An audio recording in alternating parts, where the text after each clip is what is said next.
Hallelujah hallelujah आमीन। प्रभु सबको आशीष दे। पृथ्वी पर बादल फैलाऊं, तब बादल में मनुष्य दिखाई देगा। तब मेरी और वाचा तुम्हारे और सब जीवित शरीरधारी प्राणियों के साथ बंधी है, उसको मैं शरण करूंगा। तब ऐसा जल प्रलय फिर न होगा, जिससे सब प्राणियों का विनाश हो। बादल में जो धनुष होगा, मैं उसे देख के यह सदा की वाचा श्रवण करूंगा, जो परमेश्वर के और पृथ्वी पर के सब जीवित शरीरधारी प्राणियों के बीच बंधी है। फिर परमेश्वर ने नूह से कहा, जो वाचा में पृथ्वी भर से सब प्राणियों के साथ वाचा बांधी, उसका चिन्ह यही है। नूह और उसके पुत्र। नूह के पुत्र जो जहाज में से निकले और स्वयं हाम और हेपेत थे, और हाम कनान के पिता हुआ। नूह के 3 पुत्रों यह भी हैं, और इनका वंश सारी पृथ्वी पर फैल गया। नूह किसानी करने लगा, उसके दाख की बारी लगाई, और वह दाखमधु पीकर मतवाला हुआ और अपने तंबू के भीतर नंगा हो गया। तब कनान के पिता हाम ने अपने पिता को नंगा देखा और बाहर आकर अपने दोनों भाइयों को बताता दिया। तब स्वयं और योसेफ दोनों ने कपड़ा लेकर अपने पुत्रों को कंधों पर रखा और पीछे की ओर उल्टा लटकाकर अपने पिता के नंगे तन को ढांप दिया। और वे अपना मुख पीछे किए हुए थे, इसलिए उन्होंने अपने पिता को नंगा न देखा। तब नूह का नाश उतर गया। तब उसने जान लिया कि उसके छोटे पुत्र के उसके साथ क्या किया है। इसलिए उसने कहा, कनान श्रापित हो, वह अपने भाई बंधुओं के दासों का दास हो। फिर उसने कहा, सोम को परमेश्वर यहोवा धन है, और कनान शेम का दास। परमेश्वर यफेत के वंश को फैलाए, और वह स्वयं के तंबुओं में से बसे, और कनान उसका दास हो। जल प्रलय के पश्चाताप नूह 350 वर्ष जीवित रहा। इस प्रकार वह नूह का कुल 950 वर्ष की हुई पश्चाताप वह मर गया। नूह के पुत्र सोम हाम के यफेत थे। उनके पुत्र जल प्रलय के पश्चाताप उत्तरन के उन की वंशावली यह है। यफेत के पुत्र गोमेर, मागोग, मादे, यावान, तबूअल, मेशेक और तीसरा हुआ। गोमेर के पुत्र आकान, रिफित और तोगर्म हुए।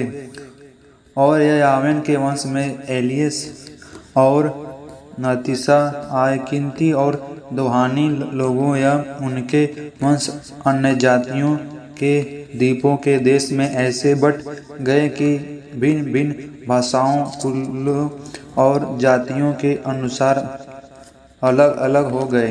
हाम के पुत्र कुश के मिस्र के पुत्र और कनान हुए, और कुश के पुत्र सबा, होमबला, सबता, रामा, सबूतका हुआ, और सामान के पुत्र सुबा और ददार हुए। कुश के वंश में निम्रोद भी हुआ। पृथ्वी पर पहला वीर वही हुआ है। वह यहोवा की दृष्टि में प्रकार्मी शिकायत खेलने वाला ठहरा। इससे यह कहावत चली है, निर्दोष यह सामने यहोवा की दृष्टि में प्रकार्मियों शिकायत खेलने वाला। उनके राज्य का आरंभ किनार देश में बेबीलोन, परखे, अकन और कलने से हुआ। उसे देश से वह निकाल कर अस्सुर की गया, और नीनवे, रोहबतीस और कालाल के, और नीनवे और कालाल के बीच में रेसेन है, उसे भी बसाया। बड़ा नगर यही है।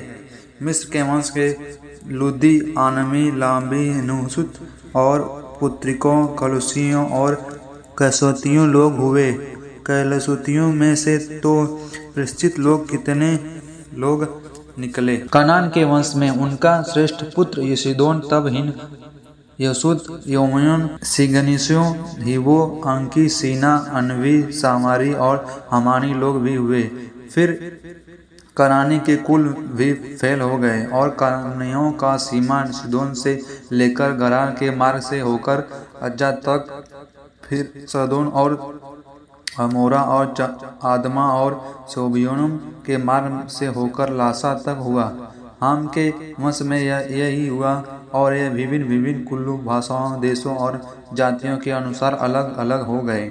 सेम जो सब एवासियों का मूल स्वरूप हुआ और जो एपेत को श्रेष्ठ भाई तथा उसके भी पुत्र उत्पन्न हुए। सेम के पुत्र एलाम, अंशुर, अपेक्षत, लुद और आराम हुए। आराम के पुत्र उस, हुल, गेतेर और मस हुए और अपरक्षण के सैलात और वह सैलत एबेर और जन्म दिया और एबेल के पुत्र उत्पन्न हुए। एक पुत्र का नाम पेलग इस कारण रखा गया कि उन दोनों में पृथ्वी बट गई और उसके भाई का नाम युक्तन था और युक्तन ने अलोमो, सेलेम, हमसलीम, यरदवास, उज्जवाल, दिक्कला, ओम्बलद, अबियल, शाखा, ओपिल, हाविला और योबकान का जन्म दिया। यही है सब एकांत्र के पुत्र हुए। इनके रहने का स्थान मैसा में लेकर सपारा जो पूर्व में से एक पहाड़ में है उसका मार्ग तक हुआ। सेम के पुत्र यही है हुए हैं और विभिन्न विभिन्न कुल, भाषाओं, देशों और जातियों के अनुसार अलग अलग हो गए। नूह के पुत्रों के घराने में यही है और उनकी जातियों के अनुसार उनकी वंशावलियों यही है। और जल प्रलय के पश्चाताप पृथ्वी भर की जातियां उन्हीं में से होकर बट गई।